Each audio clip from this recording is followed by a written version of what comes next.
হনুমানের উৎপাত রুখতে গ্রিন পার্কে নতুন নিরাপত্তারক্ষী। ছবি দেখেই চমকে যাবেন আপনিও।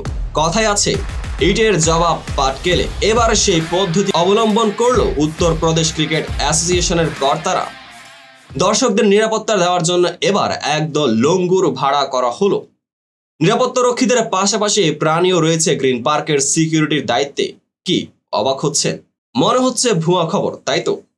একেবারেই না। হনুমানের উৎপাত কমাতে এই পদক্ষেপ নিয়েছে ক্রিকেটের সংস্থার কর্তারা। কানপুরের এই স্টেডিয়ামে হনুমানের তাণ্ডব একটু বেশি। সমর্থকদের থেকে খাবার, বিভিন্ন জিনিসপত্র, এমনকি মোবাইলও কেড়ে নেয় ওরা। এবার হনুমানের হাত থেকে বাঁচতে এই অভিনব উদ্যোগ নিল উত্তরপ্রদেশের ক্রিকেট অ্যাসোসিয়েশন। একটি সর্বভারতীয় সংবাদ সংস্থার রিপোর্ট অনুযায়ী দর্শকদের হনুমানের হাত থেকে বাঁচাতে আয়োজকরা লঙ্গুর এবং ওদের হ্যান্ডলারদের ভাড়া করেছে। নিরাপত্তা রক্ষীরা থাকার সত্ত্বেও এই পদক্ষেপ নেয় স্থানীয় ক্রিকেট সংস্থার কর্তারা।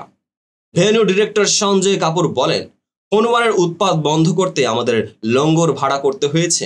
সঞ্জয় কাপুর আরও জানান, ব্রডকাস্ট ক্যামেরাম্যানরা তাদের স্ট্যান্ডে সবচেয়ে বেশি হনুমানের তাণ্ডবের মুখে পড়ে। খাবার, জল কেড়ে নেওয়া হয়। সেই সমস্যাটা মেটাতে এখন একটি পদক্ষেপ নিল উত্তরপ্রদেশের ক্রিকেট অ্যাসোসিয়েশনের কর্তারা, যা ক্রিকেট মাঠে দৃষ্টান্ত হিসেবেই থেকে যাবে। এমন ঘটনা এর আগে কোনোদিনও ঘটেনি এবং আবার ঘটবে বলেও মনে করা হয় না। কানপুরে ম্যাচের শুরুর আগে আরও কিছু সমস্যা দেখা যায়। জানানো হয়, স্টেডিয়ামের সি ব্লক নিরাপদ নয়, তাই ম্যাচের আগে এই ব্লক বন্ধ করে দেওয়া হয়। বৃষ্টি এবং ভেজা মাঠের জন্য এদিন 1 ঘন্টা দেরিতে শুরু হয় খেলা।